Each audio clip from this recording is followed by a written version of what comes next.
เบิดเลยบ่บัดยังอยู่อืมเอาเมื่อไรเฮ็ดที่ได้กินนั่นนี่เอาแม่นออกแล้วเจ้าสิเฮ็ดกินเฮ็ดแบบใดขั่วบ่เออยับแม่มาพอได้กินอันนี้เนาะนี่มาพอได้กินโอ้ยสำนี่กับพอกินแล้วเนาะบ่คำเนาะโอเคว่าทั้ง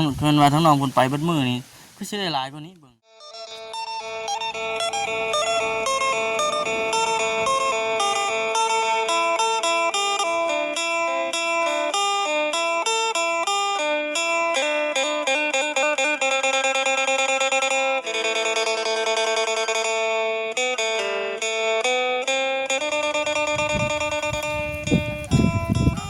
พี่น้องเปิดภาพ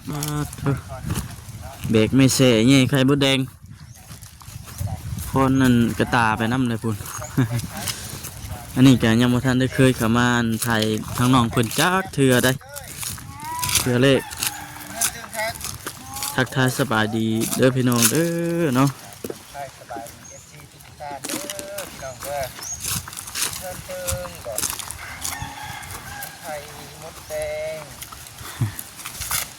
ไปขายบ่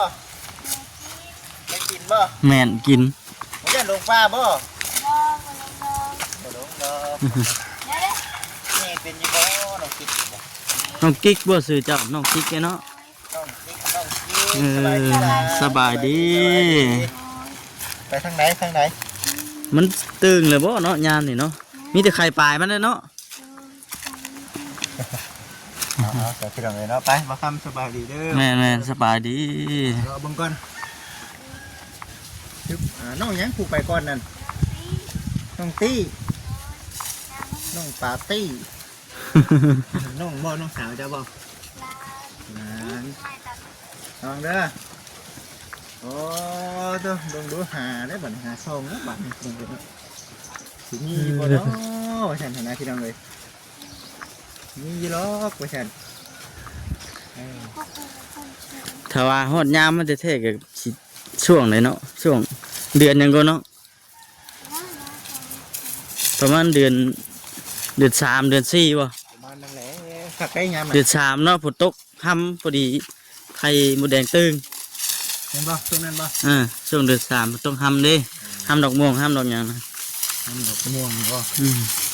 เอาใส่ถุงมาโลมึงก้อนหามาน้ำน่องคนเด้อที่นี่จะให้ง้อมันนี่ก็ได้เห็นแล้วป่ะเห็นแล้วเบิ้งบาทนี่เห็นได้บาทนี่เด้อใช่เลย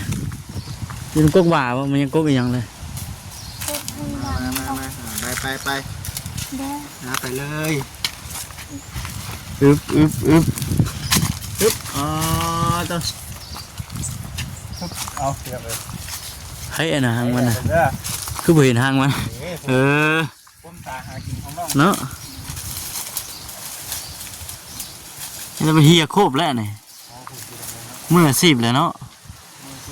โอ้โคบไป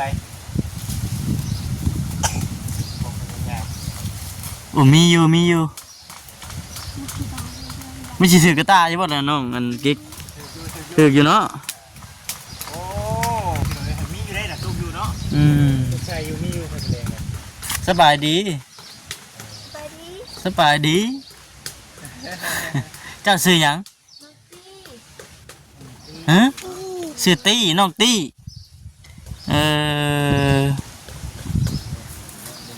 เกือบก็บ่ได้ใส่เลยจะเย่เป็นบ่เย่ครับบ่แดงเย่เป็นอยู่บ่เฮาบ่เย่เป็นกินข้าวกับหยังมื้อนี้ล่ะกินข้าวกับหยังฮะกินหนูโอ้จะแซ่บแท้ฮะตำมะฮุ่งจะกินหนูนะเอาบาทนี่ชุ่มนักแท้ฮะเจอโอ้เห็นแล้วน้องเลยแต่ว่าปัญหามันฉีถึงอยู่บนไม่เสียเจ้า นี่ปูปูนหังใหญ่เติบ บ่ได้อยู่บ่มาอยู่ตรงข้างให้เบิ่งเด้อไปถูกตรงข้างชึบเบิ่งลูกพี่น้องเอ้ยสิถึกอึ๊บโอ้ได้อยู่ได้อยู่หุ่น เห็นบ่นะไม่สิเทิงอยู่บ่เลย ถึงอยู่บ่สูงแท้ เห็นบ่อันนี้สิเทิงปูนใดนี่ปูมันสูงยันแต่ไม่เสจะบ่เทิง สูงหาเรียนตัวตั้งนี่นะ เห็นอยู่บ่ให้เพิ่นไปตรวจเบิ่งก่อน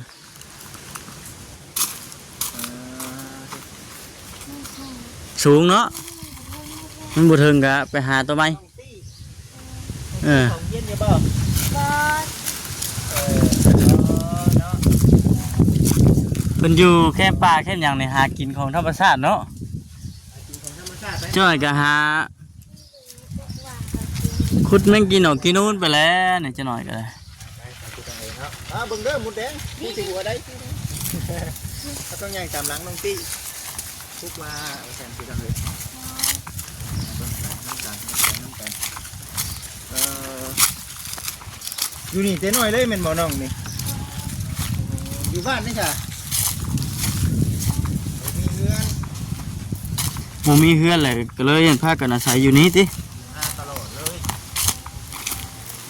ห้อยขี่ทำนองเดียวกันกับมันบ้านหกหลัง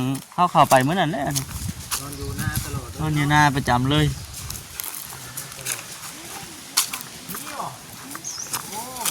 อันนี้ก็เห็นว่ามีเงินมีคำก็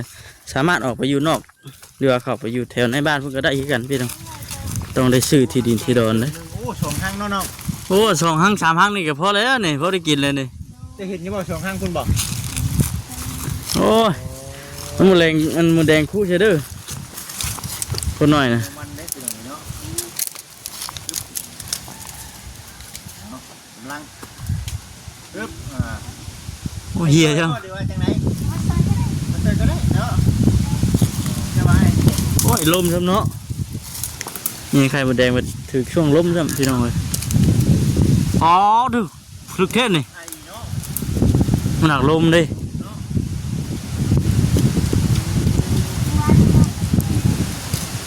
วันนี้ก็กินของวัน โอ้ เด้อระวังแม่นั่นน่ะให้บอกว่าที่เจ้าไหน ลมกับลม กระลุ่มบาดเจ้าบ่โอ้ลุ่มเนาะ เฮียเบิด ลม มือถือกระดาษใช่ไหม ได้อยู่โอ้ สมกับหังมันอยู่เนาะ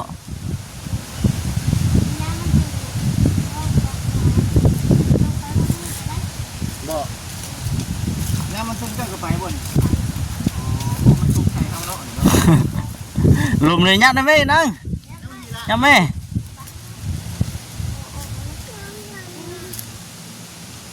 มันซุ่มใส่เด้อ อ๋อยังไม่ได้เบิดเด้นะมึงในคู่โคบลงนะ เพราะอันนี้ใส่หมดเองเจ็บเด้อเขาอ่ะ เจ็บก็ต้องทนบ่น้อง เจ็บก็ต้องอดทนให้มันคุบเนาะกำลังตั้งใจพี่น้องเลยเนาะกำลังตั้งจิตตั้งใจอยู่น้องมานาคิดกระดาษและเดี๋ยวให้น้องเพิ่นเหนื่อยเบิ่งก่อนว่าทำไรทั้งนึงเขาจึงพากันไปอบรมกันเนาะ เบิดเลยบ่บัดนี้ยังอยู่เอาเมื่ออะไรเฮ็ดที่ได้กินนั่นนี่เอาแม่มันออกแล้วเจ้าสิเฮ็ดกินเฮ็ดแบบใดขั่วเอาบ่ยับแม่ หมดแดงเด้อแดงไง ขั่วใส่อันอื่นว่าใส่ไข่ไก่คัก ใส่กุ้งพยายามโอ้ช่วงชีลายอยู่นะเบิ่งนี่ มันกำลังเป็นไข่ปลายได้พี่น้องไอ้น้องยังบ่ทันได้ตื่นไปเลยดอกนี่ก็พอดีคักอยู่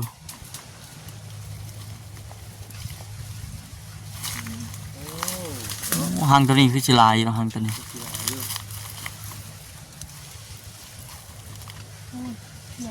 เหี่ยวบ่ล่ะ นี่แหละ ไปต้มเอาหมูแดงดิ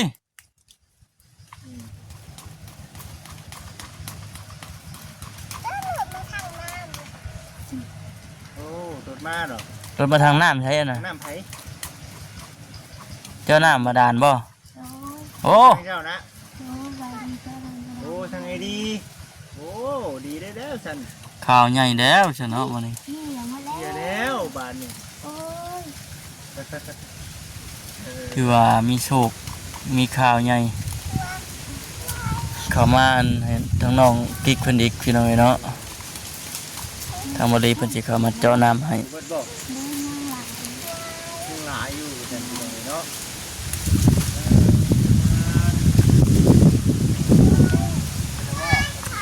มาเอาแม่นมันทางที่เฮาเมื่อบุญเนาะโอเคฮะครบประเทศที่เลยเนาะอ๋อเซียนเลยนี่เคยอยู่เนาะ ดูสิ เคยอยู่แล้วเนาะใครอยู่หรอกตามแม่บอกที่ต้องกระโดดไปเนาะถ้าไปหากุ๊กมาเก็บนะโอ้ยเด็ดเป็น ได้บ่ตัวนี้มันสิได้อยู่ ทำไม่ได้จะ คืออยู่เดียวฮะ เดียวเนาะรับเซียนเนี่ย นอน ปะปะ ปะบ่ ทำอะไร บ่ไหวแล้วเนาะ ไว้เลยเนาะ มันยากเกินตัวนี้ ได้ได้ เบิ่งรู้เบิ่งรู้ เบิ่งฮะ ไปเบิ่งเนาะฮะกับมือได้บัดนี้ โอ้โอ้ครึ่งกระตา โอ้หายดีนี่พี่น้องเอ้ย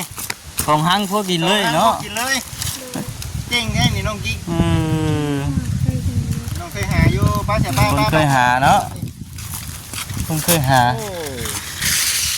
ป่ะบัดนี้พี่น้องเอ้ยแม่นที่เจอ50พากันเมื่อโอลมกันอยู่พุ่นแหละ วันนี้นี่นะเสียงลูกเจ้ามาเนาะ แม่น โอ้คนเขาเนาะเนาะคนเขาเนาะขนาดว่าได้อันนั้นคือน้องพริกนี่ เนาะ ติดหนังมันไปก่อนไปที่ไหนวันนี้ก็มาแย่บ่โอ้เนาะมันไปน้ำกันเนาะครับ แม่น บรรยากาศตามปลาตามร้อนนี่ก็ถ้าอีกเดือนนึงพี่น้องเรามันก็คุ้มเย็นคันว่าไปหาคบหาเกียนโอ้ย แดดเนาะ ได้เลยนะ ไปตามท้องให้ท้องหน้าไปนะ ไปที่บ่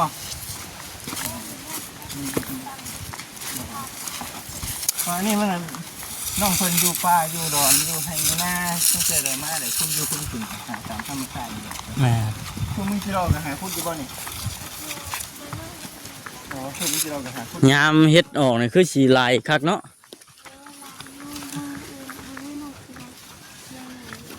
อ๋อมือสิไว้เนี่ยแท้นี่อีก เออ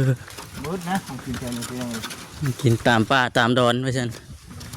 เพลงเนี่ยมันเป็นของหัวหน้าได้ส่ง แม่น หัวหน้าส่งอ่า อึ๊บป่าน ได้ป่ะได้ป่ะได้ป่ะ โอ้ยได้ มันชมนะฮะพุ่นเอาแต่เนาะจะไงอุ้มหลานเนี่ยจะได้เอาใครมาเด้งนี่ แม่นบ่รถอันมาเจาะน้ำแม่นบ่บ่แม่นซ้ำ นี่โมเมนต์เขามาคุยกันเด็กบัดนี้เนาะ อืม ลงไปที่ไหนแล้ว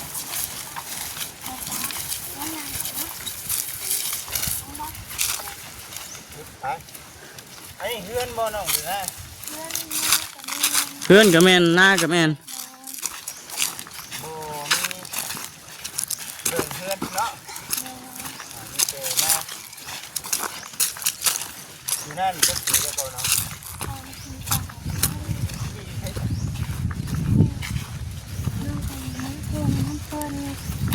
อืม ขออยู่ทั้งขออยู่ดีก็นี่ ขออยู่ดินเพิ่น นายเป็นนายก็อีกคนนั่นคนนี้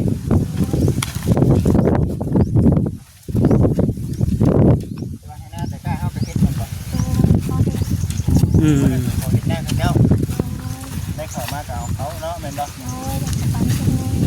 ไปอยู่นะ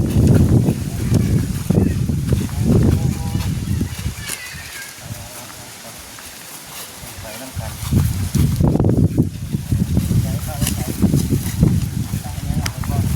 ตากแดดไว้ให้มันไปกันว่าเพราะมันคาบไปนั่นก็มีได้นี่ สมปีได้บ่ครับเว้ย เนาะ โอ้นี่เด้พี่น้องโอ้งามเนาะบ่ครับเนาะนี่ แม่น ช่วยอยู่ได้มั้ยพี่น้องเอ้ยเนาะหมูแดงนั่น นี่เคยปลายเนาะ ใครไป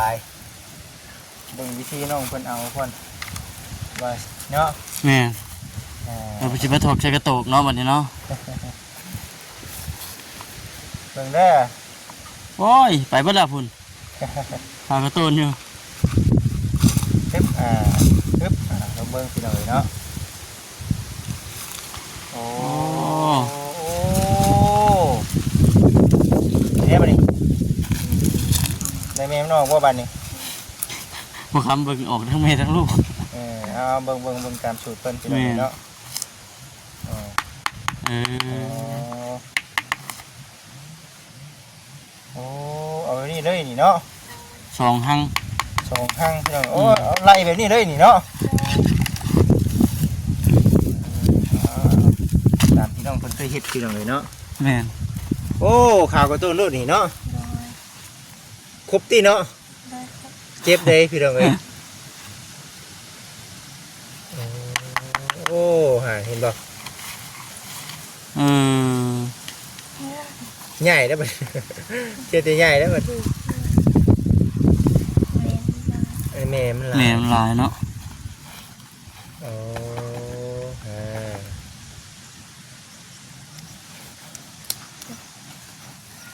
โอ้คักเนาะ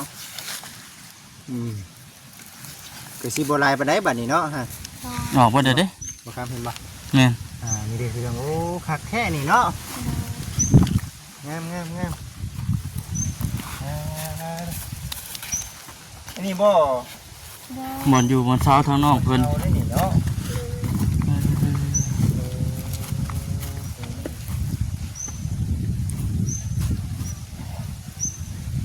สวยงามกินได้บ่นี่กินก็ได้บ่ ได้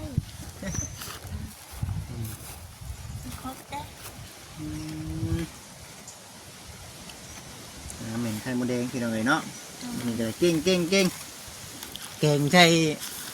นั่นนี่นะโอ้ยพอกินเลยคักเลยนี่นะ ใส่ใบผักบัวใส่ใบผักบัวหลายๆเนาะ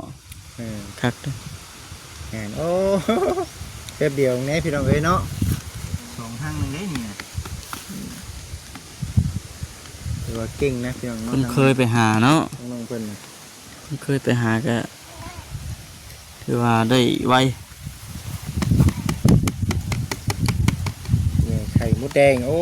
คัก คือแย่ไปขายอยู่บ่จ้ะเนาะแต่ก็เคยอยู่ เคยอยู่ อืม โดยมันตึงเลยก็เอาไปขาย มันตึงเนี่ยเอาไปขาย ตึ้ง ติ เนี่ยเอาไปขายเนาะ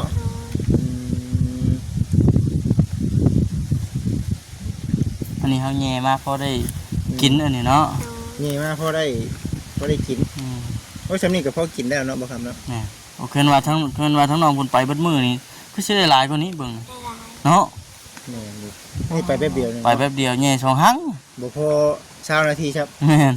ไปหาใส่เผื่อไว้ แย่สองหั่งได้อยู่ถ้วยบักตูมหนึงอยู่ไห้อยู่นาเพิ่น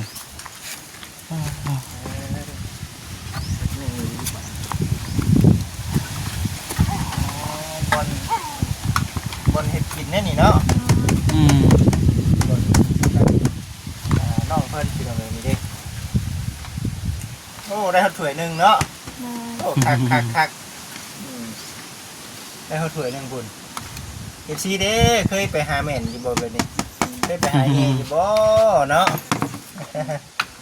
เอ้าครบเพิ่นเนาะ